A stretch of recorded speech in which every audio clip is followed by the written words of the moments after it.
Crypto ne te fait pas voir, l'histoire se répète. Comme d'habitude, contenu gratos. Quand je vois qu'il y en a qui vendent des formations à des milliers d'euros, ça me rend complètement dingue.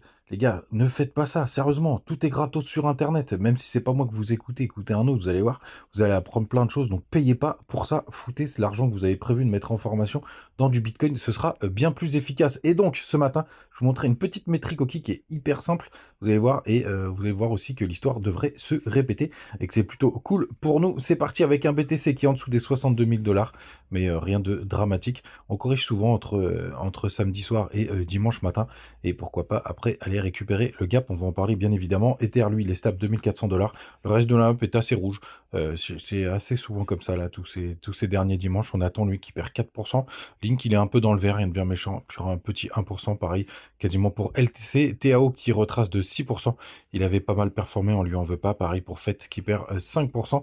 IMX qui perd 3,5%. WIF qui perd 6%. Render qui perd 5%. Et c'est MNT qui est stable à 0%, qui ferme la 50e position.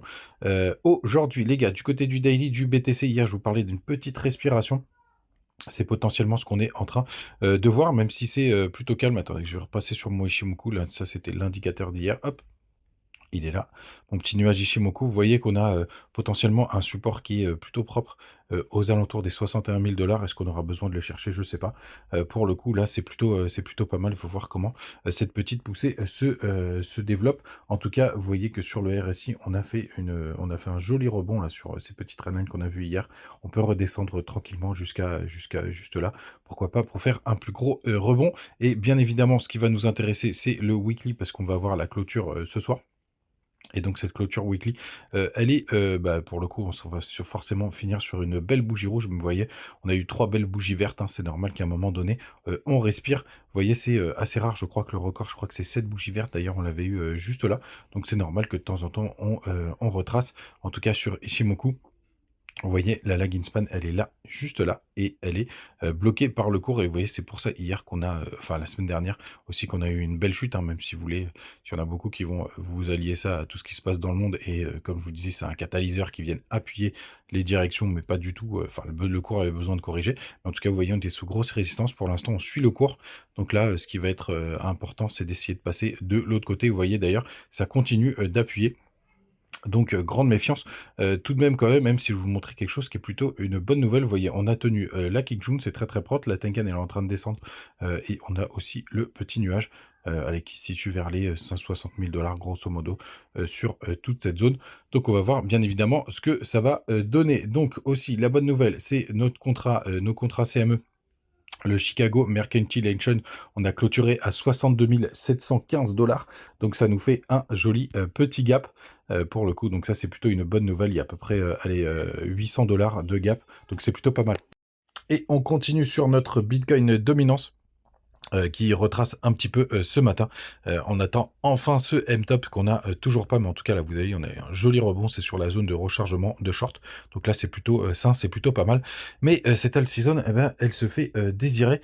C'est vraiment interminable. On peut se mettre sur le graphique de la all season pour le coup. Qui est, vous voyez, on est pour le coup au milieu du range, on va dire sur une grosse zone hein, pour l'instant qui fait office de résistance. Alors ça n'a pas été trop travaillé par le passé, mais on est quand même, on attend de former notre belle épaule, tête-épaule inversée pour enfin partir. On attend ça, bien évidemment.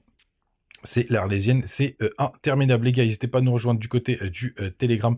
On partage nos petites news, nos petites infos et pas mal de petites choses. On parle de tokenomics, on parle de crypto.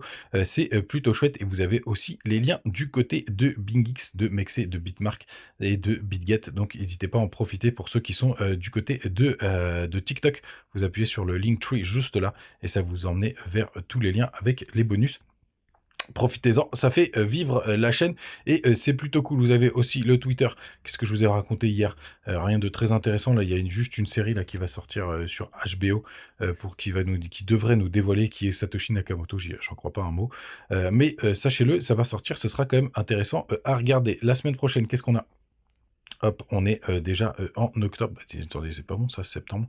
Octobre, la semaine prochaine, qu'est-ce qu'on va avoir? Est-ce qu'on a des choses intéressantes? Évidemment, mardi, on a, non, jeudi, pardon, on a le CPI et les demandes d'emploi. Donc pour le coup, attention. Les gars, c'est jeudi que ça devrait bouger. On va voir ces fameux chiffres de l'inflation et les demandes d'emploi. Donc les gars, faites attention. Ce sera jeudi que ça peut partir dans tous les sens, 14h30. Comme d'hab, allez, on finit par la petite métrique qui est hyper intéressante. Ben, d'abord, on va jeter un œil du côté de CoinGlass, comme ça je vais vous montrer tout en direct live. Hop, on retourne sur nos indicateurs. Si ça veut bien, me remettre ma petite page d'accueil. Pourquoi je n'ai pas ma page d'accueil? Indicateur, c'est là. Donc, pour l'instant, donc très peu de liquidation hier, 50 millions, rien de bien méchant sur les dernières 24 heures. On a les fundings qui sont toujours loin, enfin loin, on n'est toujours pas au 0,01. Donc ça, c'est plutôt une bonne nouvelle. Vous avez plein de cryptos qui ont des fundings négatifs. Là, je vois UX-Link, Chiliz, AXX, LQTY, bref, très intéressantes qui pourraient continuer de pousser. En tout cas, on attend ça, le crypto Fear and Greed, il est repassé dans le neutral, ça faisait un moment, on est à 50, à voir ce que ça va donner. Et donc, pour tous ceux qui ont bien cette appli CoinGlass, qui est quand même mon chouchou, vous allez juste ici, là, dans le chart, pardon, juste au milieu, là, et vous allez arriver sur la charte du Bitcoin, et vous vous mettez en daily, et ce que je voulais vous montrer, les gars, pour vous montrer quand même que l'histoire se répète, c'est regardez, ici, on a eu sur cette mèche-là, les mèches des enfers, là, qui nous a fait quand même sortir pas mal de monde, hein, pour vous montrer en weekly, c'est celle qui était juste là, on repasse en daily. Donc, tu as eu énormément de volumes qui ont été exécutés. Comment vous le voyez ça? Vous le voyez sur cette métrique ici, et vous le voyez sur cette métrique, attendez, vous voyez bien le petit sticker, hein, sur cette métrique ici et sur celle ici. Vous voyez, il y a eu des gros volumes. Mais surtout, ce qui est intéressant, c'est les liquidations. Et regardez, le pic de liquidation que vous avez juste là, est vraiment très très gros. Juste là, faites attention, regardez bien en bas hein, de l'écran. Allez, attendez, on va monter comme ça. C'est le liquidation qui est juste là. Regardez, on a eu les mêmes niveaux de liquidation sur la descente qu'on a eu ici. Donc c'est plutôt propre. Et qu'est-ce qui s'est passé dans la foulée? Vous voyez, derrière, on retourne aux liquidations. Vous voyez, derrière, il y a eu, sur le mouvement de hausse, des petites des petites liquidations de longue. On a eu la même chose ici. Et la suite, très souvent, bah, c'est tout simplement un joli rebond pour repartir. Donc, normalement, même si on est en milieu de range, même si on s'approche quand même du haut, bah, ce serait plutôt logique de repartir à la hausse, tout simplement. Donc, c'est des petites métriques que vous pouvez voir ici. C'est plutôt pas mal. Vous voyez, c'est les liquidations. Donc, c'est le nombre de personnes qui se sont fait défoncer de leur position et qui ont tout perdu. Donc, les gars, bien entendu, ça nous rappelle aussi qu'il faut faire attention sur le trading.